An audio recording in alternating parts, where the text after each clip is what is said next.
క్రీస్తునందు ప్రియ దేవుని పిల్లలారా, మీ అందరూ కూడా నా శుభాభివందనాలండి. అందరూ కూడా బాగున్నారు కదా. వాక్యంలోకి వెళ్దాం. కీర్తన గ్రంథము 20వ అధ్యాయము 5వ వచనం చదువుతున్నాను చూడండి. యెహోవా నీ రక్షణ బట్టి మేము జయోత్సాహం చేయుచున్నాము, మా దేవుని నామమును బట్టి మా ధ్వజం ఎత్తుచున్నాము. నీ ప్రార్థనలన్నీ యెహోవా సఫలపరచునుగాక. చిన్న ప్రార్థన చేసుకుందాం. మహాగణుడా, పరిశుద్ధుడా, ప్రేమ కలిగిన తండ్రి, నీకు వందనాలు. ప్రభువా, ఇదే నమ్మనాయని వాక్యాన్ని బోధించడానికి ఇటు రీతిగా అయా సమయాన్ని, అవకాశాన్ని, భాగ్యాన్ని మాకు ఇచ్చిన దేవా, నీకెన్నో వందనాలు, స్తోత్రాలు చెల్లిస్తున్నాను తండ్రి. అయ్యక్క నిలబడి నేను అల్పురాలను, అయోగ్యురాలను ఎందుకు పనికిరాని నిలబెట్టిన తండ్రి, నీకు వందనాలు. నా శరీర ప్రాణాత్మని నీ చేతులుగా అప్పగిస్తున్నాను ప్రభువా.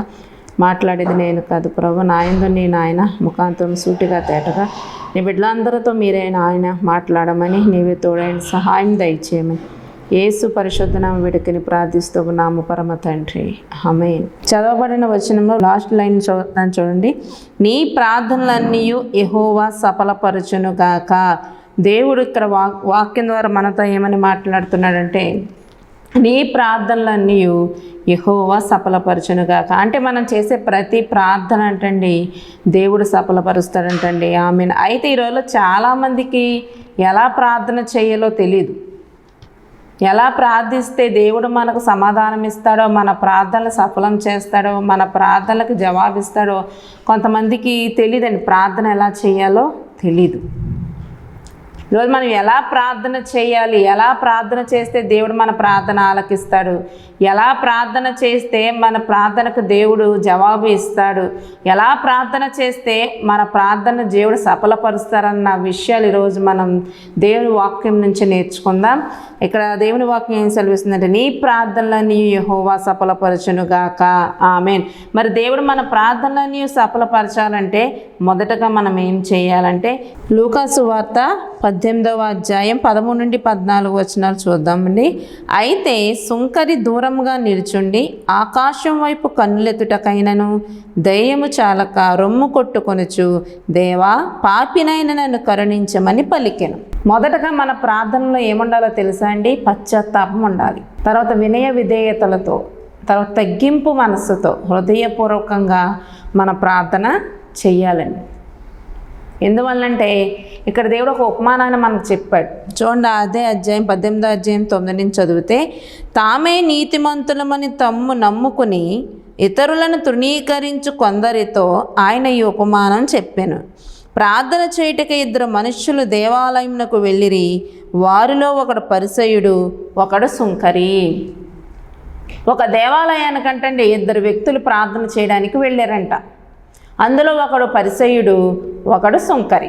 అయితే పరిసయ్యుడు ఏ విధంగా ప్రార్థన చేస్తున్నాడో చూద్దాం.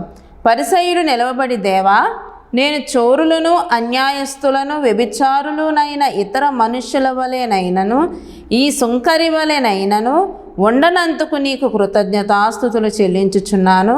వారమునకు 2 మార్లు ఉపవాసం చేయించు, నా సంపాదన అంతట్లో 10వ వంతు చెల్లించుచున్నాను అని తనలో తాను ప్రార్థిస్తున్నాడంటండి. పరిసయ్యుడు ఎలా ప్రార్థిస్తున్నాడో తెలుసా? ప్రభువా, నేను అటువంటి దొంగోడిని కాదు, నేను అది ఆ వ్యక్తి వల్ల నేను వ్యభిచారిని కాదు, ఆ పలానా వ్యక్తి వల్ల నేను అటువంటి వాడిని కాదు, ఇటువంటి వాడిని కాదు, నేను చాలా మంచివాడిని, నేను చాలా గొప్పవాడిని అని పరిసయ్యుడు తను తాను ఏం చేసుకుంటున్నాడో తెలుసండి? హెచ్చించుకుంటున్నాడు. తన ప్రార్థనలో పశ్చాత్తాపం లేదు. పరిసయ్యుడి ప్రార్థనలో ఎక్కడైనా పశ్చాత్తాపం కనబడుతుంది. ఇప్పుడు నేను చదివి వినిపించాను కదా, తర్వాత మీరు చదువుకోండి. 18వ అధ్యాయం, లూకా 18వ అధ్యాయంలో ఉంటుంది.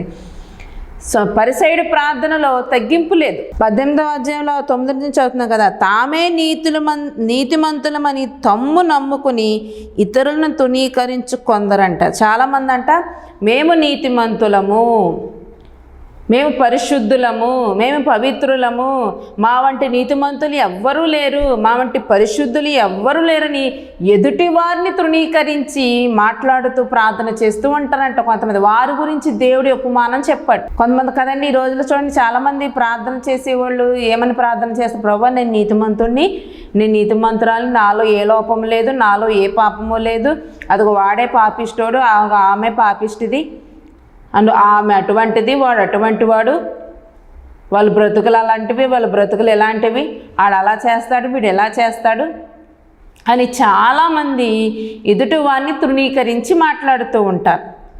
ఈ పరిసయ్యుడు కూడానంటండి ఆ సుంకరిని చూసి అలాగే మాట్లాడుతున్నాడంట.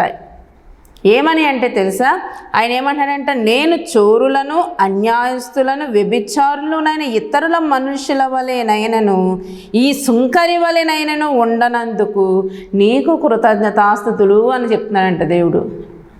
అసలు వ్యభిచారి కాదంట, చోరుడు కాదంట, అన్యాయస్తుడు కాదంట, ఈ సుంకరి వంటి వాడు కూడా కానంతకంట దేవుని కృతజ్ఞతాస్తుతులు చెల్లిస్తున్నాడంట.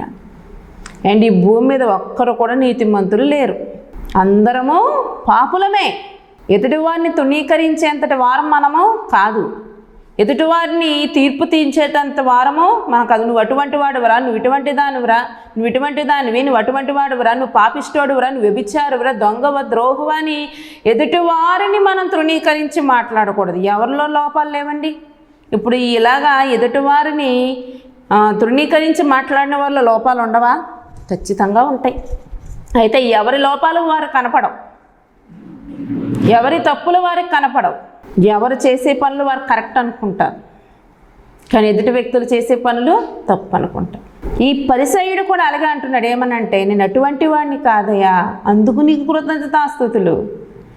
మళ్ళీ ఏమంటున్నాడంట, వారానికి 2 మార్లు నేను ఉపవాసం ఉంటున్నాను, నా సంపాదన అంతట్లో 10వ భాగాన్ని కూడా చెల్లిస్తున్నానని తనలో తాను ప్రార్థన చేసుకుంటున్నాడంట. ఇటువంటి ప్రార్థన దేవుడు అంగీకరిస్తాడా? నువ్వు ఉపవాసం అన్న నువ్వు చెప్తే కానీ దేవుడికి తెలీదా? నువ్వు 10వ భాగం ఇస్తున్నావని నువ్వు చెబితే కానీ దేవుడికి తెలీదా? నువ్వు కానుకలు సమర్పిస్తున్నావని నువ్వు చెబితే కానీ దేవుడికి తెలీదా? అయితే చేసింది కూడా చెప్పుకుంటున్నాడు ఈ పరిసయ్యుడు. నేను నీతిమంతుని ప్రభువా, గొప్పవాడిని, పరిశుద్ధిని, నాలో ఏ లోపమో లేదు, ఏ పాపమో లేదు, నేను ఆళ్ళ వంటి వాడిని కాదు, ఏళ్ళ వంటి వాడికి, సుంకరి వంటి వాడిని కాదు, నేను చాలా గొప్పవాడిని, అసలు నీ సన్నిధిని విడిచిపెడతలేదు, వారానికి 2 మార్లు నేను ఉపవాసం ఉంటున్నాను, నా సంపాదన అంతట్లో కూడా నీకు 10వ భాగం ఇస్తున్నాను అని తనలో తాను ప్రార్థన చేసుకుని. ఎక్కడుంది ఈ ప్రార్థనలో తగ్గింపు? వినయ విధేయతలు ఎక్కడున్నాయి? పశ్చాత్తాపం మీద ఈ ప్రార్థనలో? ఈ ప్రార్థనని హృదయపూర్వకంగా చేసిన ప్రార్థనేనా అది? ఇటువంటి ప్రార్థనలు అయితే దేవుడు ఆలకించడు, ఆ ప్రార్థనల్ని దేవుడు సఫలపరచడు, ఆ ప్రార్థనలకు దేవుడు జవాబు ఇవ్వడు. మరి నువ్వెలా చేస్తున్నావు ప్రార్థన ఈరోజు? ఎవరైతే వాక్యం వింటున్నారో మరి మీరు ఎలా చేస్తున్నారు? మీరు అలాగే ఈ పరిసయ్యుడి వల్లే ప్రార్థన చేస్తున్నారా?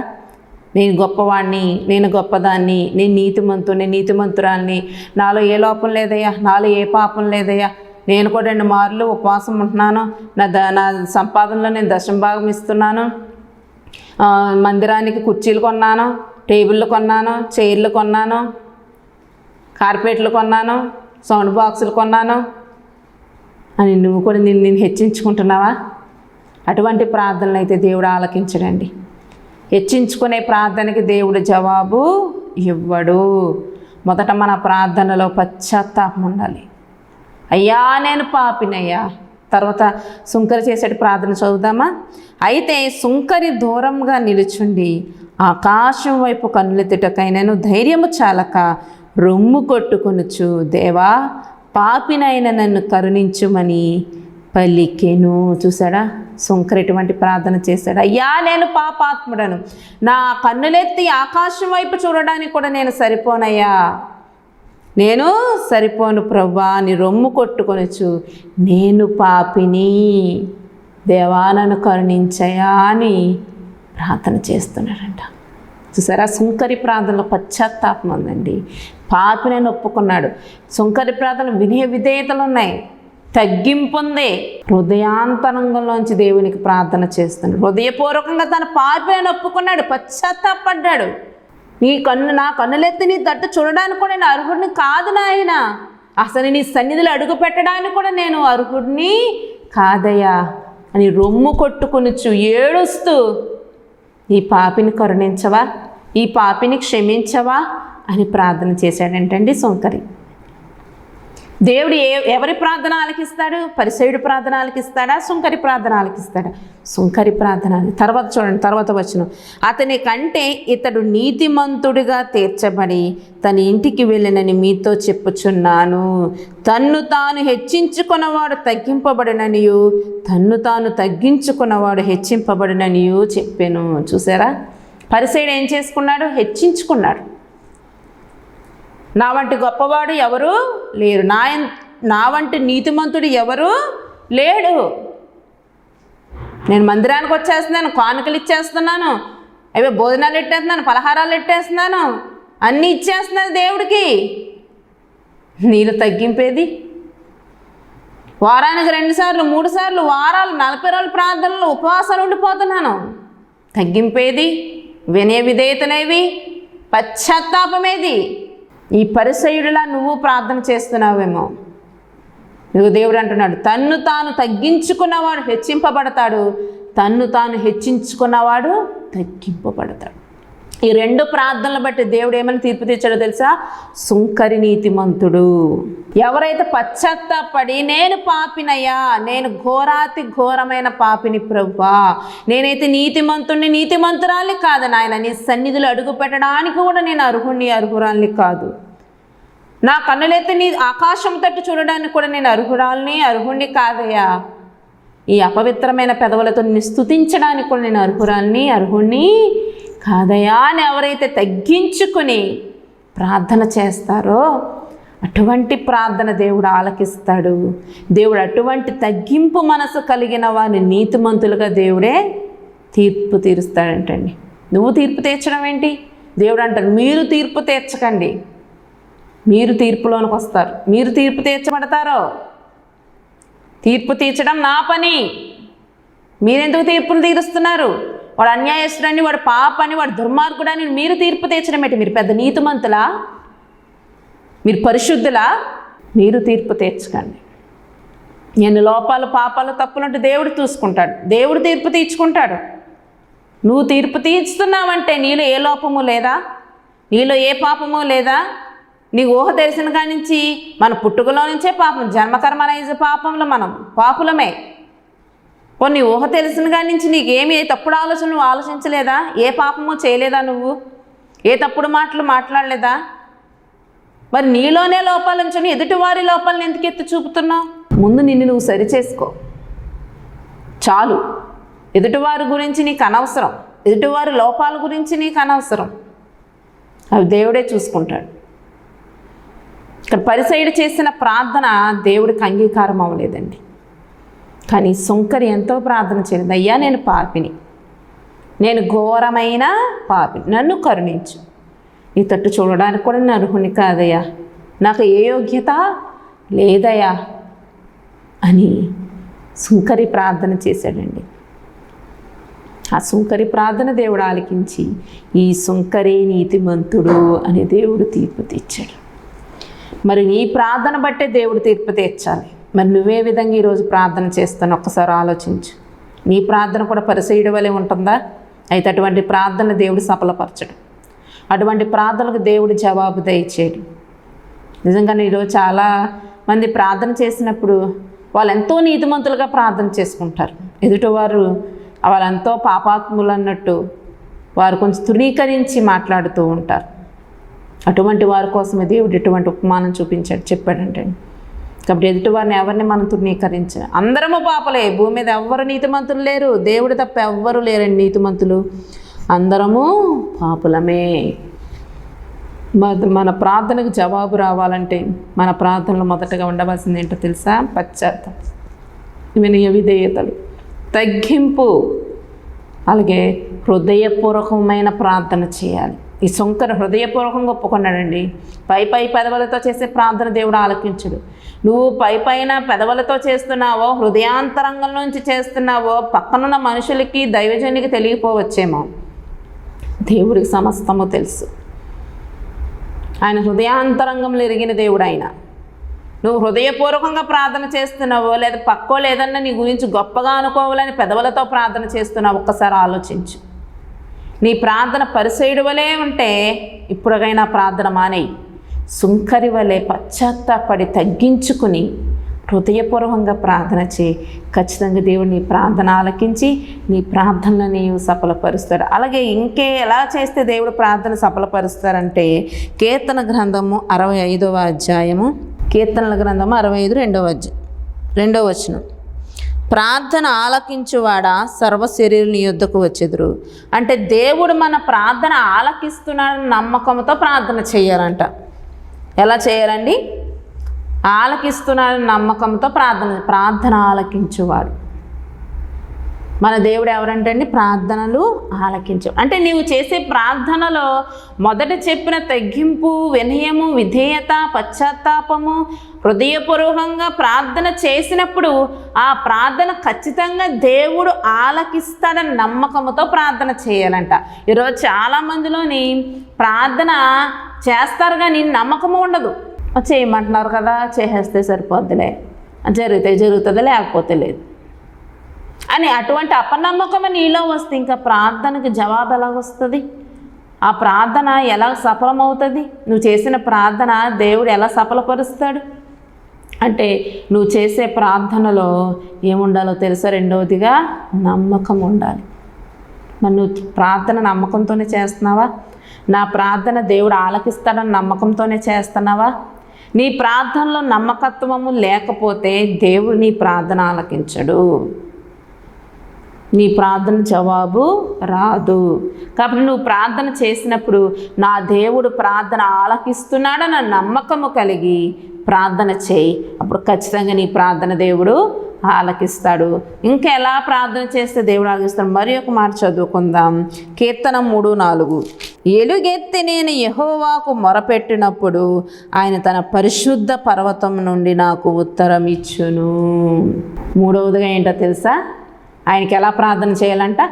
ఎలుగెత్తి నేను యెహోవాకు మొరపెట్టినప్పుడంట ఆయన తన పరిశుద్ధ పర్వతం నుండి మనకు ఉత్తరము ఇస్తాడంట. ఎలుగెత్తి ప్రార్థన చేయాలంట. ఎలా చేయాలమ్మా? ఎలుగెత్తి ప్రార్థన చేయాలి. ఇక్కడ దావీదు భక్తుడు రాశాడు కదండి కీర్తన పైన మొదటి వచనం చదివితే, యెహోవా నన్ను బాధించేవారు ఎంతో విస్తరించి ఉన్నారు, నా మీదకి లేచువారు అనేకులు, దేవుని వలన అతనికి రక్షణ ఏమీ దొరకదని నన్ను గూర్చి చెప్పువారు అనేకులు. యెహోవా నీవే నాకు కేడముగాను, నీవే నాకు అతిశయాస్పదముగాను, నా తల ఎత్తువాడవుగాను ఉన్నావు. ఎలుగెత్తి నేను యెహోవాకు మొరపెట్టిన. ఆయన బాధించేవారు ఎంతోమంది ఉన్నారంటండి. అంటే తన కష్టకాలంలో ఉన్నాడు అక్కడ. నన్ను నిందించేవారు, బాధించేవారు, నన్ను శ్రమ పెట్టేవారు నాకు చాలా దగ్గరగా ఉన్నారు. ఎంతోమంది విస్తరించి ఉన్నారు. వారు నా మీదకి లేచువారు అనేకులు ఉన్నారయ్యా అని ఆ కష్టకాలంలోనంట దేవుడికి ఎలుగెత్తి ప్రార్థన చేస్తున్నానంటండి దావీదు భక్తుడు. మనము కూడా ఎన్నో కష్టాల గుండా వెళ్తూ ఉంటాం, ఎన్నో సమస్యల గుండా వెళ్తూ ఉంటాం, నిందల గుండా వెళ్తాం, అవమానాల గుండా వెళ్తాం. ఒకసారి నీకు పరిస్థితులు మనం చుట్టుముట్టేస్తాయి. ఎటు వెళ్ళాలో ఎటు వెళ్ళాలో తేల్చుకోలేని పరిస్థితి అయిపోద్ది. ఒక పక్కన అప్పుల వాళ్ళు, ఒక పక్కన రోగాలు, పక్కన కుటుంబాల సమస్యలు బాగోపోతాం. ఎటు పరిస్థితి చూసినా సహాయం దొరికే పరిస్థితులు ఎక్కడ కనపడవు. ఆ సమయంలో ఏం చేయాలి, ఎందుకు వచ్చిన బ్రతుకు, చనిపోతే గొడవ వదిలిపోద్దే, ఈ పరిస్థితులు నేను భరించలేను, నేను తట్టుకోలేను, ఈ కష్టాలేంటి, ఈ శ్రమలేంటి అని అనుకున్న సమయంలోనంట కష్టకాలంలో నువ్వు ఎలుగెత్తి దేవునికి మొరపెట్టినప్పుడంట ఆయన తన పరిశుద్ధ స్థలము నుండి ఏం చేస్తాడంటే తన పరిశుద్ధ పర్వతం నుండి నీకు ఉత్తరం ఇస్తాడంట. మరి కష్టకాలంలో నువ్వు దేవునికి మొరపెడుతున్నావా? ఎలుగెత్తి ప్రార్థన చేయి. కష్టకాలంలో ఎలుగెత్తి ప్రార్థన చేయి. ప్రభువా నేను ఈ కష్టంలో ఉన్నానయ్యా, అయ్యా నేను ఈ సమస్యల్లో ఉన్నాను ప్రభువా, అయ్యా నా కష్టాల నుండి, నా ఈ శ్రమల నుండి, ఈ సమస్యల నుండి తప్పించే నాదుడు ఎవరు లేరయ్యా నువ్వు తప్ప. అయ్యా నీకు ఎలుగెత్తి మొరపెడుతున్నాను నాయన, నా సమస్య ఇది ప్రభువా అని ఆయనకు మొరపెట్టు. ఎలుగెత్తి ఆయనకు మొరపెట్టు. దేవుడు ఖచ్చితంగా ఆయన పరిశుద్ధ పర్వతము నుండి నీకు ఉత్తరం ఇస్తాడు, నీకు జవాబిస్తాడు. ఇంకెలా ప్రార్థన చేస్తే మన దేవుడు జవాబిస్తాడంటే కీర్తన 6:6 చదువుదాం. నేను మూలుగుచు అలసియున్నాను, ప్రతి రాత్రియు కన్నీరు విడిచుచు నా పరుపు తేలజేయుచున్నాను, నా కన్నీళ్ల చేత నా పడక కొట్టుకొని పోవచ్చున్నది. మూలుగుతూ చేయాలంటండి, కన్నీటితో చేయాలంట ప్రార్థన. ఇక్కడ దావీదు భక్తుడు అదే అంటున్నాడు. ఏమో తెలుసా? నేను మూలుగుచు అలసి ఉన్నాను. ప్రతి రాత్రియు కన్నీరు విడిచుచు నా పరుపు తేలజేయుచున్నాను. నా కన్నీళ్ల చేత నా పడక కొట్టుకొని పోవచ్చున్నది. చూసారా, దావీదు భక్తుడు అంటే ప్రతిరోజునంట కన్నీటితో ప్రార్థన చేస్తున్నాడంట, మూలుగుతూ. కొంతమంది చూడండి, కన్నీటి ప్రార్థన చేసి చేసి చేసి చేసి ఇంకా చెయ్యలేక మాట రాక మూలుగొచ్చేస్తూ ఉంటుంది. అటువంటి సమయం కానీ ఒకసారి చూడండి, మన పరిస్థితులను బట్టి ఏడ్చిన రాత్రే తప్ప ఏడవని రాత్రి అంటూ ఉండదు, నిద్ర ఉండదు. ఏంటయ్యా నా బిడ్డ పరిస్థితి ఎలాగైపోయిందయ్యా, నా భర్త చూస్తే ఎలాగున్నాడు, నా బిడ్డలో చూస్తే ఎలాగున్నాడు, నా బిడ్డ వివాహానికి వచ్చేసింది, వివాహం చేయాలన్న చేతిలో ధనం లేదయ్యా, నా భర్త చూస్తే సరిగా ఉండలేదు, కొడుకు చూస్తుంటే వ్యసనానికి లోనైపోయాడు, నా కుటుంబ పరిస్థితులు ఎంత దారుణంగా ఉన్నాయని తలుచుకుంటే ఒక్కొక్కరికి కన్నీరు ఆగదండి కదండి. ఎందుకంటే ఇంట్లో పరిస్థితులు. అటువంటి సమయంలో కన్నీరు వ్యర్థంగా కార్చడం కన్నా దేవుని సన్నిధిలో కన్నీరు కార్చు. ఆ కన్నీరు దేవుని సన్నిధిలో కార్చు. ఆ మూలుగు దేవుని సన్నిధిలో మూలుగుతూ కన్నీరు కార్చు. దేవుడు ఖచ్చితంగా నీ ప్రార్థనలకు ఇచ్చి నీ సమస్యలన్నిటిని కూడా పరిష్కరిస్తాడు. హన్నాకి పిల్లలు లేకపోతే అందరూ ఎంతో నిందించారు, పెనిన్న కూడా ఎన్నో సూటిపోటు మాటలు పొడుస్తూ ఉంది. అయితే ఎప్పుడైతే దేవుని సన్నిధికి వెళ్ళి కన్నీరు కారుస్తూ మూలుగుతూ ప్రార్థించిందో, హన్నా ప్రార్థన దేవుడు ఆలకించలేదా? గొప్ప ప్రవక్త అయిన సమూయేలును హన్నాకు బిడ్డగా ఇవ్వలేదా? ఆమె గర్భాన్ని తెరవలేదా? మరి నీ ప్రార్థన కూడా దేవుడు ఆలకిస్తాడు. ఎప్పుడైతే కన్నీటితో మనస్ఫూర్తిగా ఆయన సన్నిధిలో మూలుగుచూ ప్రార్థన చేయి, నీకు కూడా దేవుడు ఖచ్చితంగా జవాబును ఇస్తాడు. ఇంతకెవడండి, ఖచ్చితంగా ఇస్తాడు. ఆయన కొండలు మెట్టలు పర్వతాలన్న దాటి వెళ్ళిపోతాడేమో కానీ నీ కన్నీటి ప్రార్థన దేవుడు విడిచిపెట్టి వెళ్ళడు. తెలుసా అండి? నువ్వు ఏడుస్తుంటే దాటి వెళ్ళిపోయేంత దుర్మార్గుడు కాదండి నా యేసయ్య. నువ్వు ఏడిస్తే నిన్ను దాటి వెళ్ళలేడు అక్కడి నుంచి. అయ్యో నా బిడ్డ ఏడుస్తుంది, అయ్యో నా బిడ్డ కృంగిపోతుంది, అయ్యో నా బిడ్డ మూలుగుచు తిండి తిప్పలు లేకుండా అయ్యో దేవారాత్రులు నాకు మొరపెట్టుతుంది, అయ్యా నా బిడ్డ సమస్య ఏంటో, అయ్యో నా బిడ్డ సమస్య ఏంటో అని మన ప్రక్కనే ఆయన కూర్చుంటాడంటండి. మనం ఏడిస్తే ఆయన సంతోషపడే దేవుడు అయితే కాదు. అంతెందుకు మార్తా మరియ సహోదరులు లాజరు చనిపోయినప్పుడు దేవుడు కూడా అంటే వాళ్ళు ఏడుస్తుంటే కన్నీరు కార్చాడని దేవుని వాక్యం సెలవిస్తుంది. అంటే మనం ఏడిస్తే మన దేవుడు కూడా ఏడుస్తాడండి. మనం సంతోషంగా ఉంటే ఆయన సంతోషంగా ఉంటాడు, మనం బాధపడితే ఆయన బాధపడతాడు. నువ్వు అనుకుంటా నా ఏడుపు దేవుడు చూడలేదేమో, నేను ఏడుస్తున్నా నా ఏడుపుని దేవుడికి వినపడతలేదేమో, నా ఏడుపుకి జవాబేమీ రావట్లేదు అని నువ్వు అనుకుంటావు. కానీ ఆయన నీ ప్రక్కనే ఉంటాడు తెలుసా. నువ్వు ఏడుస్తుంటే నీ ప్రక్కనే ఉండి నీ కన్నీళ్ళు తుడుస్తాడు ఆయన, కాకపోతే నీకు కనపడదు అంతే. ఆయన న్యాయస్తుడు కాదని. అంతెందుకండి, ఈ లోక సంబంధమైన తల్లిదండ్రులమైన మనమే మన బెడ్లో మనం ఎక్కడికైనా బయటకు వెళ్తుంటే కాళ్ళకు అడ్డపడిపోయి నేను వస్తాను నన్ను కూడా తీసుకువెళ్ళండి అమ్మా, నన్ను కూడా తీసుకువెళ్ళండి డాడీ అంటే, లేదురా ఇప్పుడు వచ్చేస్తాను చిన్న పని అంటే, వాళ్ళు అక్కడ మనకు అడ్డంగా నిలబడిపోయి మనం వెళ్ళలేకుండా ఏడ్చేస్తూ ఉంటే వాళ్ళని పక్కకు తోసేసి వెళ్ళిపోతామా? వెళ్ళలేం. ఎందుకంటే బిడ్డ ఏడుస్తుంటే మనకు గుండెలు కదిరిపోతాయి. కష్టమైన నష్టమైన బిడ్డని ఏం తీసుకెళ్తామంటే సంకన వేసుకున్నాం, బండి మీద ఎక్కించుకున్నాం, ఏం తీసుకువెళ్ళమా? ఖచ్చితంగా తీసుకువెళ్తాం. అలాగే మనము కన్నీటితో మూలుగుతూ ఉంటే దేవుడు మనని దాటి వెళ్ళిపోడండి. మన కష్టం ఏంటో, మన సమస్య ఏంటో, మన నింద ఏంటో, మన అవమానం ఏంటో, మన ఏడవడానికి కారణం ఏంటో తెలుసుకుని ఆయన మన దగ్గరే ఉంటాడు, మనల్ని దాటి వెళ్ళిపోడు. కాబట్టి కన్నీటితో మూలుగుతో ప్రార్థన చేయి, దేవుడు ఖచ్చితంగా నీ ప్రార్థన ఆలకిస్తాడు, నీ ప్రార్థన సఫలపరుస్తాడు. ఇంకా ఎలా చేయాలండి అని అంటే కీర్తన 18వ అధ్యాయము 4-6 వచనాలు చదువుతున్నాను చూడండి. మరణ పాశములు నన్ను చుట్టుకొనగను, భక్తిహీనులు వరద పొరుల వలె నా మీద పడి బెదిరింపగను, పాతాళపు పాశములు నన్ను అరికట్టగను, మరణపు ఉరులు నన్ను ఆవరింపగను. నా శ్రమల్లో నేను యెహోవాకు మొరపెట్టి తిని, నా దేవునికి ప్రార్థన చేసి తిని, ఆయన తన ఆలయంలో ఆలకించి నా ప్రార్థన అంగీకరించెను. దేవునికి స్తోత్రం, హల్లెలూయా. చూసారండి, ఇక్కడ దావీదు భక్తుడు అంటండి, మరణ పాశములు చుట్టుకున్నాయంటండి. మరణ పాశములు నన్ను చుట్టుకొనగా భక్తిహీనులు వరద పొరల వలె నా మీద పడి బెదిరింపగను, పాతాళపు పాశములను నన్ను అరికట్టగను, మరణపు ఊరులు నన్ను ఆవరింపగను. నా శ్రమల్లో నేను యెహోవాకు మొరపెట్టి తిని, నా దేవునికి ప్రార్థన చేసి తిని. ఆయన తన పరిశుద్ధ ఆలయము నుండి నా ఆలకించి నా ప్రార్థన అంగీకరించెను. నువ్వు మరణ పాశంలో పడకల మీద ఉన్నావేమో. ఒకవేళ నిన్ను ఎవరైనా భక్తిహీనులు నీ మీద పడి నిన్ను చంపాలని చూస్తున్నారేమో. నేను పాతాళ లోకానికి సైతానుడు తీసుకెళ్ళిపోవాలి, అనేక బంధకాల్లో, పాప బంధకాల్లోకి నేను లాగేస్తున్నాడేమో. మరణపు అంచుల్లో నువ్వు ఉన్నావేమో. ఒక్కసారి నువ్వు మరణపు అంచుల్లో ఉన్నా సరే ఆ దేవాతి దేవుని వైపు చూసి ప్రార్థన చేయి. ఇంకా నేను మరణానికి వచ్చేసాను కదా, ఇంకా మరణ ఛాయల్లో ఉన్నాను కదా, ఇంకా నా బ్రతుకు అయిపోయింది, నా జీవితం అయిపోయింది, ఇంకెవరు నన్ను బ్రతికించలేరు. డాక్టర్లు కూడా చేతులు ఎత్తేసారు. ఇంకా డాక్టర్లు కూడా అమ్మ డబ్బు ఖర్చు వేస్ట్, మనిషి బ్రతకడు, ఎన్ని చేసినా బ్రతకడు, ఇంకంతా అయిపోయింది, ఇంటికి తీసుకెళ్ళి ఇంకా ఉన్నంతకాలం తనకి కావాల్సినవి పెట్టి మీరే చక్కగా చూసుకోండి అని డాక్టర్లు సైతం చేతులు ఎత్తేసారేమో. నువ్వు మరణ పాశంలో కొట్టుమిట్టాడుతున్నావేమో, లేదా అనేక మంది నేను చంపాలని పొంచి ఉన్నారేమో. ఒకసారి ఈ సమయంలో నువ్వు దేవునికి మొరపెట్టు. ఖచ్చితంగా దేవుడు అంట నీ ప్రార్థన ఆలకిస్తా. ఇక్కడ దావీదు భక్తుడు అదే అంటున్నాడు. ఆయన ఏమని అంటున్నాడో తెలుసా? మరణ పాశములను చుట్టుకున్నాయ్యా, అనేక మంది భక్తిహీనులు వరద వలె పొర్లి నా మీద పడుతున్నారు, నన్ను పాతాళ లోకంలోనికి తీసుకువెళ్ళిపోవాలని, మరణపు ఉరులు నన్ను ఆవరించి ఉన్నాయని ఆయన చెప్పినప్పుడు ఆయన ఏం చేశాడో తెలుసా? నా శ్రమల్లో నేను యెహోవాకు మొరపెట్టి తిని, నా దేవునికి ప్రార్థన చేసి తిని. ఇటువంటి శ్రమలు వచ్చినప్పుడు, ఇటువంటి భయంకరమైన పరిస్థితులు, మరణాపాయమైన పరిస్థితులు వచ్చినప్పుడు నువ్వేం చేయాలో తెలుసా? దేవునికి మొరపెట్టు, ఆయన ప్రార్థన చేయి.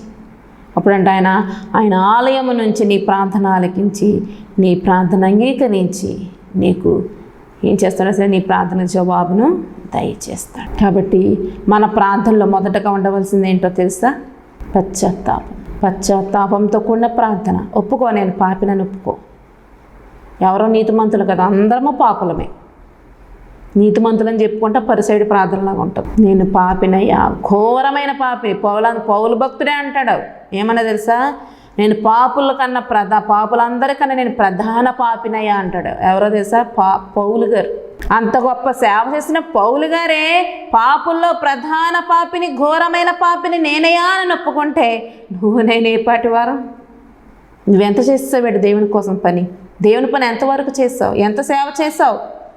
దేవుని కోసం ఎన్ని కార్యాలు, ఎంతగా దేవుని ఆత్మలు నడిపించావు? దేవుని కోసం శ్రమ పడుతున్నావా? దేవుని సేవ కొరకు నిందలు అనుభవిస్తున్నావా? కానీ ఏమని చెప్పుకుంటావు? నా అంత నీతిమంతులు లేడని చెప్పుకుంటాం. అటువంటి ప్రార్థన దేవుడు అంగీకరించు. ఇప్పటికైనా కళ్ళు తెరుచుకొని నీ ప్రార్థనలో ఏముండాలో తెలుసా? పశ్చాత్తాపం ఉండాలి, అలాగే తగ్గింపు ఉండాలి, హృదయపూర్వకమైన ప్రార్థన ఉండాలి, కన్నీటి ప్రార్థన ఉండాలి, మూలుగుతో కూడిన ప్రార్థన ఉండాలి. నీ ప్రార్థన దేవుడు వింటున్నాడని నమ్మకము కలిగి ప్రార్థన చేయాలి. అప్పుడు దేవుడు ఖచ్చితంగా నీ ప్రార్థన ఆలకించి అంగీకరించి నెరవేర్పు దయచేస్తాడు. నీ ప్రార్థనన్నింటికి దేవుడు సఫలపరచునుగాక. ఆమేన్. ముగింపు ప్రార్థన చేస్తాను. పరిశుద్ధుడా, ప్రేమ కలిగిన తండ్రి, నీకు వందనాలు. అవును ప్రభువా, ఎటువంటి ప్రార్థన చేస్తే నువ్వు అంగీకరిస్తావో ఇదేమో నువ్వు మాతో మాట్లాడినందుకు మీకు ఎన్నో వందనాలు చెల్లించుకుంటున్నాను. అయ్యా, మేము చేసే ప్రతి ప్రార్థన కూడా మీరు ఆలకించి అంగీకరించి అవన్నీ కూడా మీరు సఫలపరచమని, నీ కృపతో నింపి సహాయం అందించమని, ఎంతమంది బిడ్డలు విన్నారో వారి జీవితాల్లో గొప్ప కార్యములు జరిగించమని, ఎంతమంది బిడ్డలు ప్రార్థన చేయడం రాలేదు ఆ బిడ్డలందరూ కూడా ఈ రీతిగా ప్రార్థన చేయడం వారి మనసులు మీరు దయచేయమని నీ కృపతో నింపమని యేసు పరిశుద్ధ నామమున వేడుకొని ప్రార్థిస్తున్నాను పరమ తండ్రి. ఆమేన్. Praise the lord.